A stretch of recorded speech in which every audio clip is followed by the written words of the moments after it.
मैं आने में लेट हो गया, उसके लिए माजरत चाहूंगा। और आज के इस प्रोग्राम की सदारत कर रहे सदर मोहतरम मंच पर तशरीफ फरमा ऑल इंडिया मजलिस इत्तेहादुल मुस्लिमीन के सहारनपुर के जिला सदर जनाब वसीम अहमद साहब, साथ में तशरीफ फरमा सहारनपुर महानगर अध्यक्ष जनाब साजिद शाह साहब, वार्ड संसद के अध्यक्ष जनाब अरशद साहब,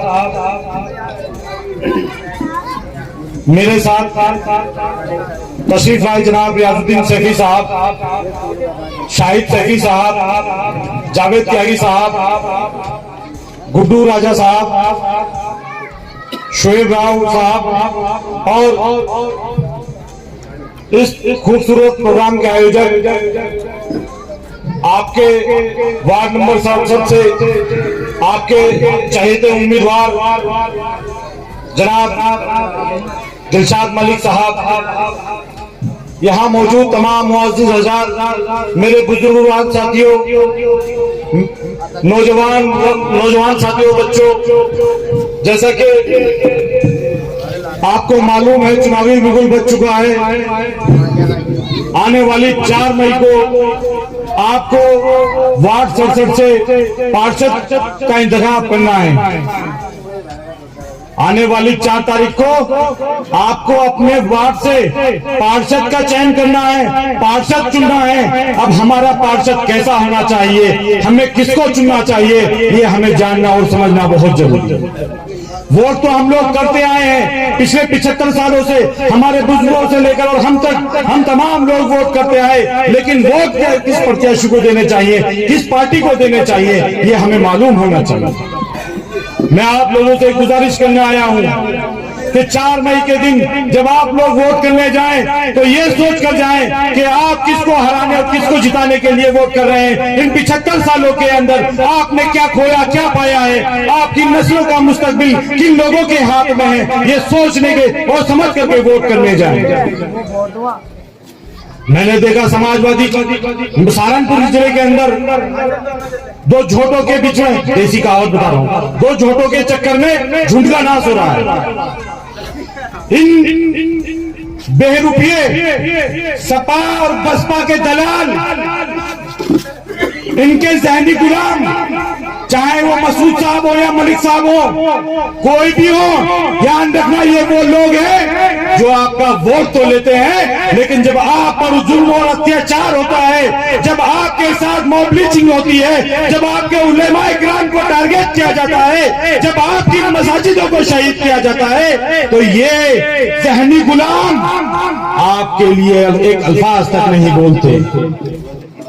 इसलिए सोचिए, चुनाव छोटा जरूर है, लेकिन आपको ऐसी पार्टी को चुनना चाहिए जो सड़क से लेकर संसद तक आपकी आवाज बुलंद करने का काम करती है। चाहे मामला शरीयत में दखलंदाजी का हो, 3 तलाक का हो, CA/NRC का हो, बाबरी मस्जिद की शहादत का हो, मस्जिद ज्ञानवापी का हो, चाहे मदारिसों की जांच का हो, चाहे मसाजिदों से लाउड स्पीकर उतारे जाने का हो, चाहे मुआवली चिन्ह मारे जा रहे मुसलमानों के मामला हो, चाहे उलेमाए इकराम के वो बेगुनाह जेलों में डालने का हो, तब आपके लिए सड़क से लेकर सांसद तक एक ही शख्स आपकी आवाज को बुलंद करने का काम करता है, और उस शख्स का नाम है मेरे कायद बैरिस्टर असदुद्दीन ओवैसी साहब है, ना कि अखिलेश यादव, ना कि मायावती, ना कि राहुल गांधी है। इसलिए मैं आपसे गुजारिश करने आया हूँ, चुनाव छोटा जरूर है, लेकिन ध्यान रखना मंजिल पे पहुंचने के लिए शुरुआत नीचे की पैड़ी से करनी होती है। इसलिए मैं आपसे गुजारिश करने आया हूँ कि यहाँ से मजलिस के नुमाइंदे दिलशाद मलिक को कामयाब करके भेज दीजिए। इंशाअल्लाह ताला जिस तरह से बैरिस्टर असदुद्दीन ओवैसी पूरे देश के अंदर, पूरे भारत के अंदर आपकी आवाज बुलंद करने का काम कर रहे हैं, आपकी दुख और तकलीफ को महसूस कर उसके लिए लड़ने का काम कर रहे हैं। इस वार्ड के अंदर आपके हक और हकूक की लड़ाई अगर कोई लड़ेगा तो दिलशाद मलिक लड़ेगा। दिलशाद मलिक को कामयाब यहाँ से करना है, करेंगे इंशाअल्लाह ताला। किसी के बहकावे में मत आना, ये लोग आएंगे 75 सालों से आपको कभी भाजपा कभी संघ का डर दिखा करके जो लोग वोट लेते रहे वो फिर आने वाले हैं, क्योंकि चुनावी बिगुल बच चुका है। चुनावी बिगुल बच चुका है। ये लोग आएंगे, चाहे मसूद के रूप में आए, चाहे कोई मलिक के रूप में आए, चाहे कोई फजलुर रहमान के रूप में आए, इन लोगों के बहकावे में मत आना। अगर ये लोग आपके बीच में आए, आपको भाजपा और संघ का डर दिखाए, इनसे पूछ लेना कि जब मॉब लिंचिंग हो रही थी तब ये लोग कहां थे, जब शरीयत में दखल अंदाजी हो रही थी तब इनके आका कहां थे, तब ये लोग कहां थे। उसी पार्लियामेंट के अंदर फजलुर रहमान भी बैठते हैं, उसी पार्लियामेंट के अंदर मेरे कायद, मेरा नेता बैरिस्टर असदुद्दीन ओवैसी भी बैठते हैं। लेकिन जब शरीयत में दखल अंदाजी की गई तब ये इसलिए अब ये इसलिए खामोश रहे क्योंकि इनकी आका मायावती ने इनको बोलने के लिए मना कर दिया था, क्योंकि मामला मजहब इस्लाम से जुड़ा था, क्योंकि मामला दलितों का नहीं मुसलमानों का था। इसलिए इनको कह दिया गया कि फजलू, अगर तुम्हें पार्टी में रहना है तो 3 तलाक एनआरसी सीए पे कुछ नहीं बोलना।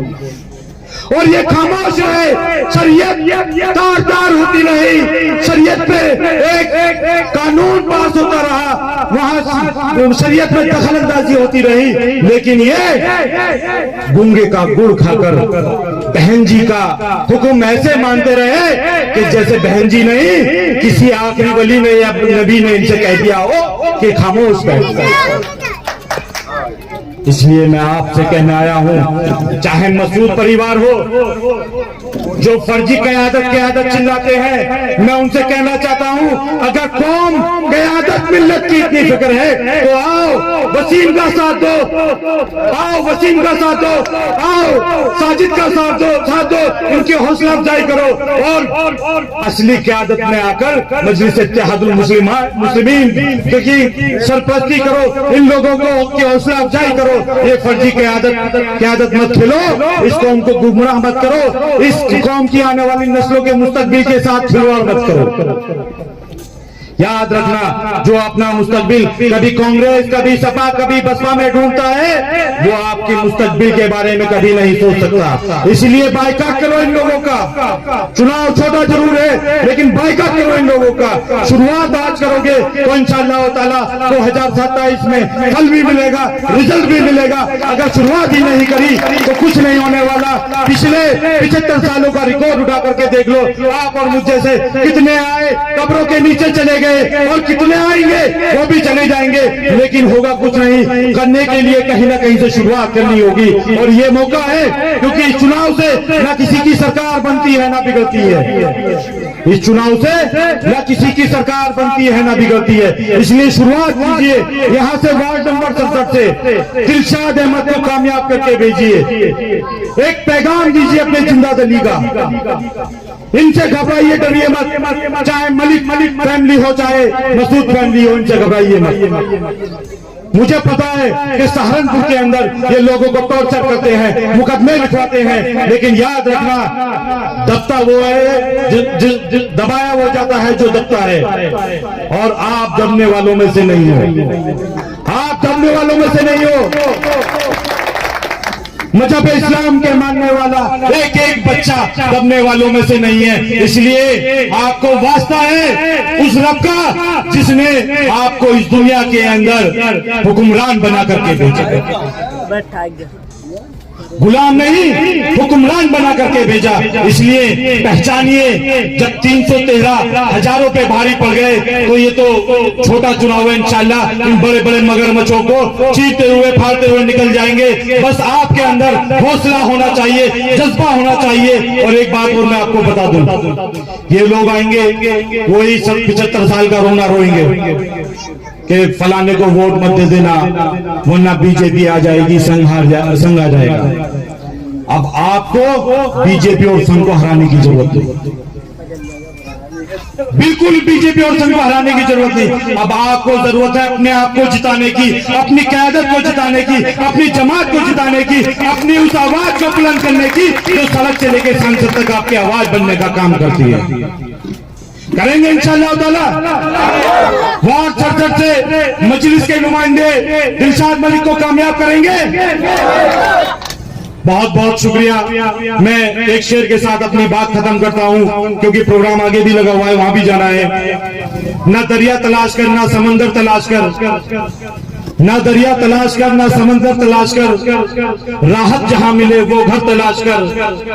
यूं किसी के पीछे चलने से कोई फायदा नहीं। मैं दोनों के लिए कह रहा हूं, चाहे देहात वाले विधायक जी हो या यहां से फर्जी क्यादत वाले नेताजी हो, यूं किसी के पीछे चलने से कोई फायदा नहीं। जो तुझे राहे हक दिखा सके वो रहबर तलाश कर। बहुत बहुत शुक्रिया। अस्सलाम वालेकुम रहमतुल्लाह।